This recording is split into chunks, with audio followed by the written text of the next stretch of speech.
boa tarde a todos, boa tarde à casa. Eu não vou nomear ninguém porque já foram nomeados os que devem ser nomeados, só quero mesmo agradecer novamente a presença de estar aqui. Nós, quinta-feira, fizemos uma brincadeira histórica a falar da presença açoriana aqui no Canadá de 1500 a 1900 e hoje o Presidente da Casa dos Açores disse que eu podia estar aqui 2 horas e 17 minutos a falar sobre história. Eu disse que era um bocado maçudo, por isso vamos reduzir isso para, vá lá, 12 minutos. Vamos tentar fazer isso. Então, o que nós falamos na quinta-feira foi realmente uma imigração que não era oficial, eram contatos que os açorianos tinham no Canadá. Nós hoje vamos falar daquele intervalo, daquelas 2 datas, que são as datas mais importantes e que explicam o porquê do Canadá ter ultrapassado a imigração para os Estados Unidos e o que explica estarmos aqui, por exemplo. Então eu vou tentar fazer uma história linda, mas bastante comprida e complexa, muito rapidamente. Algumas coisas vocês não sabem, espero que sabem muito pouco, senão também não faz piada estar aqui. Ok, vamos a isso, Paulo. Muito rapidamente, nós quisemos fugir era disto. São algumas imagens que nós temos nos Açores em tempos de imigração. Estamos a falar, só para vocês terem uma ideia, Portugal, Açores Madeira, em 1961, década que muitos de vós vieram para cá, foi considerado o país mais pobre da Europa Ocidental, um país com mais mortalidade infantil, nomeadamente as crianças que nasciam, o país mais analfabeto da Europa, o país com mais índice de desemprego. Quando se junta isso tudo, e quando há um país que promete ganhar uma boa vida, ter umas melhores condições de vida, e essencialmente não para eles, mas também para os filhos e netos, lá está. Foi o que vocês fizeram e fizeram muito bem.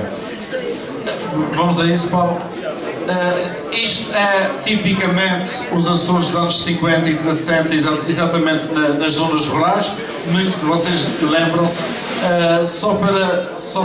Há aqui fotografias interessantes, obviamente das matanças e afins, mas esta, por exemplo, era típica. Eu, que ainda sou um jovem de 43 anos de idade, ainda fui criado numa casa dessas. Por isso, estas coisas do antigo nem é tão antigo assim. Por exemplo, aquele quarto ali está tudo forrado a jornais, pela simples razão que as paredes eram de uma umidade tremenda, que nem tinta local na altura tinham para vender. Essas fotografias assim achei interessante porque eram das coisas também bonitas. Geralmente dizem que os filhos começam na cama, eu digo que os filhos começavam aqui, né?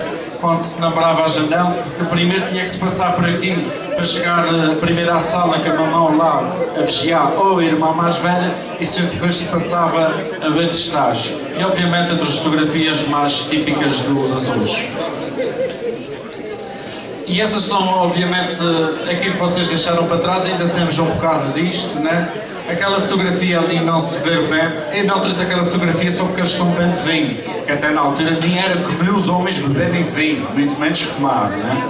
Mas ali a fotografia é interessante porque o chão ainda é de terra. E novamente, eu sou um jovem de 43 anos e fui criado na casa da minha tia que tinha exatamente chão de terra, e o que a gente queria era chegar à festa paroquial para umas ervas, como é que a gente chamava? Costaneiras. O chão ficava sempre mais limpinho. E obviamente esta era típica das nossas parteiras, né?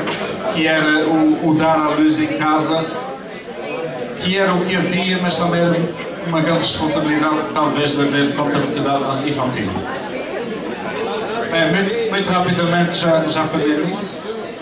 Ok, então vamos já à parte mais interessante, que é falar sobre a história. Muito rapidamente, só para vocês terem ideia, em 1947, porque é que é muito importante? Por um lado, o Canadá, pela primeira vez, atribui cidadania canadiana a quem vem de fora e reside cá e depois pode iniciar os seus papéis para ter cidadania canadiana. Antes não era possível. E depois, ao mesmo tempo, em Portugal, existe a criação da Junta de Imigração, que provavelmente foi a responsável pela maior parte de vós que emigraram, pelo menos até 74, para cá. Ou seja, eram eles que controlavam toda a imigração e deixou de haver aqueles contratos diretos e aqueles cartas para cá, cartas para lá, passava tudo pela Junta de Imigração.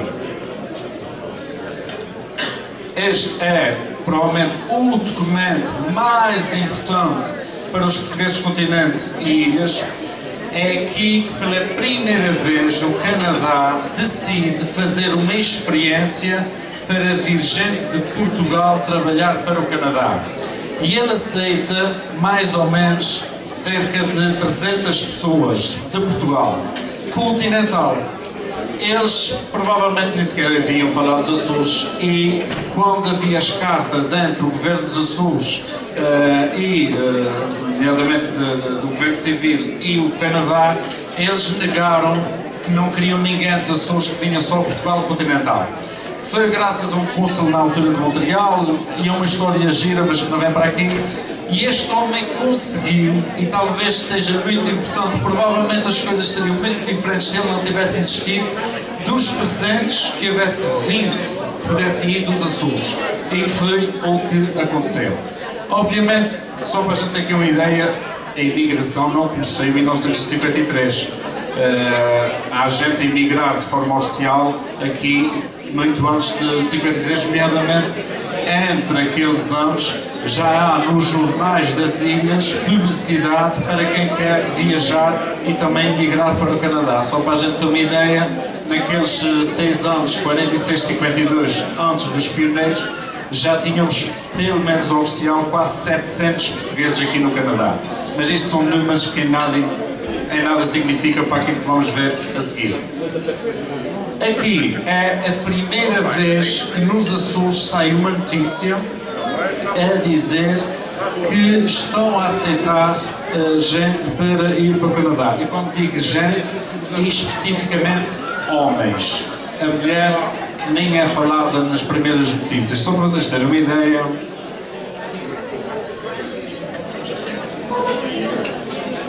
só por curiosidade, quem é que eles queriam e tinham que cumprir estes requisitos? Primeiro, queriam pessoas com terceira classe, dos 22 aos 35, tinham que ter os pulmões limpos e não tinham doenças contagiosas. Os pulmões, acho que era terrível de se provar, que toda a gente fumava na altura, ainda por cima aqueles matarrados que aqui faziam mal danado, não é? Tinham que ter algo impensável na altura. Vocês que imaginam que em 1953, aqueles homens que emigraram tinham que pagar 10.000 escudos. Era o dinheiro da passagem, mas também era o dinheiro que garantia, se alguma coisa fosse mal, eles tinham dinheiro para sobreviver um ano no Canadá. Agora vocês que imaginam aquela gente pobre para arranjar 10 contos em 1953. E depois havia outras, era expressamente proibido, muita gente queria vir para o Canadá, mas que era vir para a América onde tinham os seus familiares. E muitos foram apanhados e deportados para o Canadá. Para os Açores novamente. Vocês conhecem essa fotografia? Essa fotografia é a mais antiga que se conhece depois de eles entrarem naquele navio italiano, no Saturnia, já de Lisboa para Halifax, na Nova Escócia do Canadá.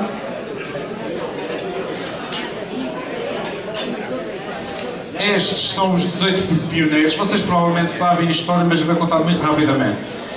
Foi só da ilha de São Miguel. Alguém aqui da Vila Franca, ou do Conselho de Vila Franca, minha querida, tiveste azar. Dos 18, dos 20, que eram todos conselhos, à exceção de Vila Franca. Não perguntes porquê, talvez ninguém conseguisse angariar os 10 contos. Mas o interessante é que foram selecionados 20, que cumpriram estes requisitos. E eles, quando chegaram a Lisboa, eles tiveram que passar por vários exames médicos e 2 deles não passaram os exames médicos e foram convidados, se quisessem ir, e lá foram para o Brasil. Vamos em frente? Só para terem uma ideia, só vou ler aqui um excerto do que muitas vezes, essencialmente a minha geração, também um bocadinho mais velha do que a minha, a gente tem a boa maneira portuguesa de se queixar. Ora, estes primeiros que chegaram cá,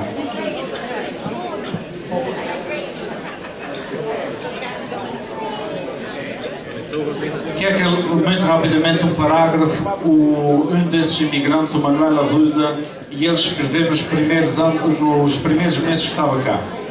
E dizia ele assim: o trabalho era duro, trabalhava-se de sol a sol, A comida que nos davam não se sustentava, estávamos habituados ao pão de milho, íamos ao almoçar e eles apresentavam-nos 2 fatiazinhas de pão, um ovinho estrelado e um bocadinho de carne fria da freezer. E eis-nos de regresso ao trabalho. Puseram o José, que era o amigo dele, a abrir os alicerces de uma casa de um pão, que era o palheiro. O homem tinha as mãos todas arrebentadas. O problema era que não dava comida suficiente, pois sendo novo não tinha medo de trabalhar. E a verdade é que eles depois fugiram de onde estavam a trabalhar e há uma história de rápido investimento, só que muito rapidamente eles eram completamente explorados muitas vezes pelos patrões e ele e o amigo decidem sair de uma das grandes plantações de Quebec. E ele, ao sair da casa, da quinta, eles quando fugiram de noite, eles chegaram à estrada e olharam para a direita, e olharam para a esquerda, no início de inverno, e decidiram ir para um dos lados. Eles vieram a descobrir que se tivessem decidido para o outro lado, iam passar semanas sem ver uma casa que fosse e provavelmente iam morrer de frio. A sorte deles, ele ainda é vivo, o nosso projeto conhece perfeitamente, o José Domingos Machado, ele decidiram ir, agora não sei se para a direita ou para a esquerda, mas para o sítio certo. Vamos para a frente. Bom. Este é o navio do Saturno, este é muito importante, trouxe portugueses, trouxe irlandeses, trouxe italianos, trouxe toda esta multiculturalidade que hoje vemos no Canadá.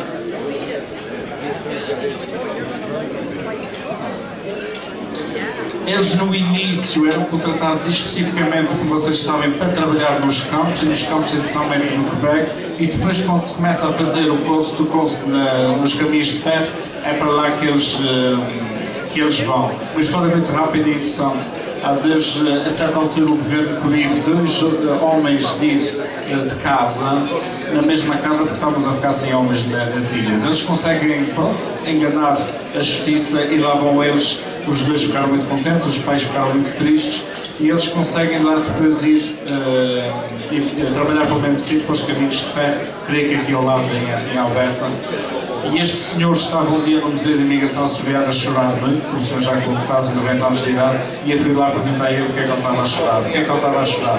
Ele era o irmão mais velho de um, que logo na primeira semana de trabalho, ele tanto que tiveram que fazer para os 2 virem emigrar para o Canadá, morreu nos caminhos de ferro e a 70 anos depois ainda se culpa pelo sucedido.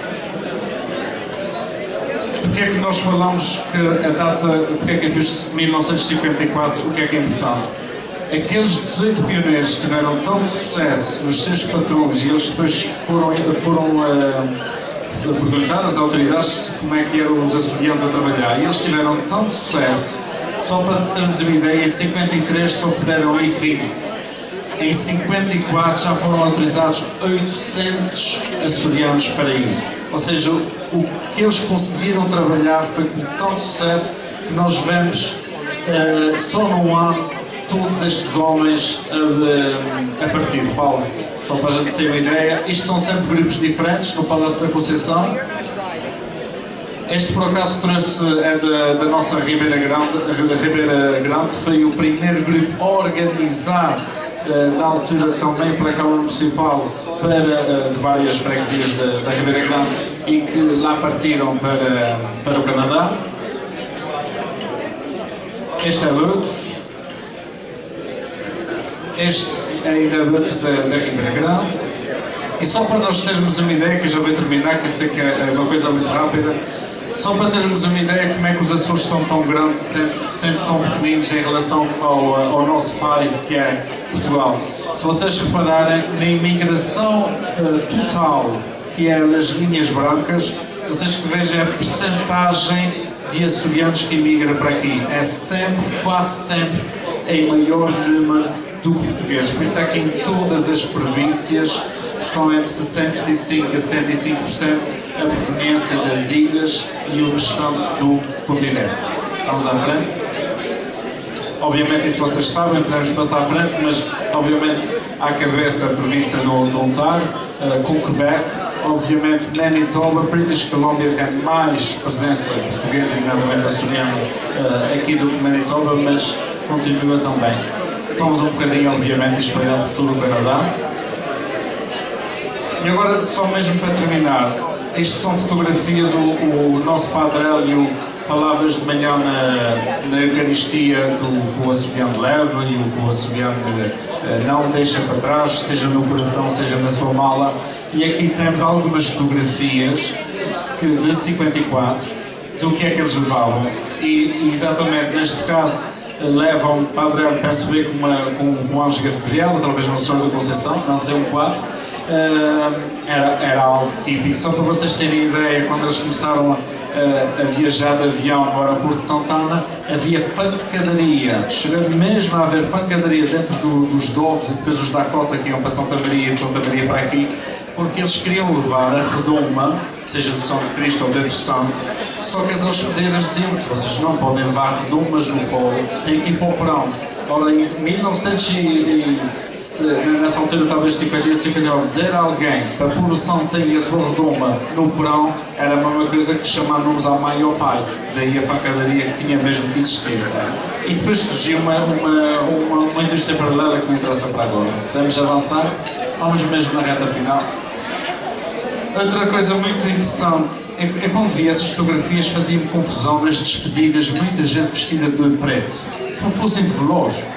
Aí eu não acreditava, quer dizer, essa gente está toda viva, tão novas, há uma coisa que está mal. E então perguntando a quem ainda tem memória da altura, era normal a mãe, a avó ou a tia que iam levar os filhos, netos ou sobrinhos, quando iam despedir-se, nomeadamente na doca de Ponte Delgado, onde partia a maior parte, irem vestidos de preto, porque elas sabiam que o filho, o neto ou o sobrinho nunca mais iam a ver. Então já iam vestidos como fosse de um velour, como ele partisse e nunca mais ouvisse. E às vezes elas ficavam uma semana como fosse a velar um corpo vivo que partia para a imigração. Tens a avançar? Esta era uma fotografia típica. O fato também é castiço, quase ninguém tinha fato porque eram poucos, mas era importante emigrar e estar na junta de imigração com o fato bem posto, né? E a maior parte deles não tinham, eles pediam emprestado, alugado, uma promessa, e eu sei de muitos imigrantes que ainda hoje estão por pagar uma dívida de um fato que pediram a alguém da família. Por isso, se for algum de vocês, fizeram muito bem, mas ficarem com mais dinheiro. Vamos à frente? E pronto, muito obrigado pelo vosso tempo, bom apetite.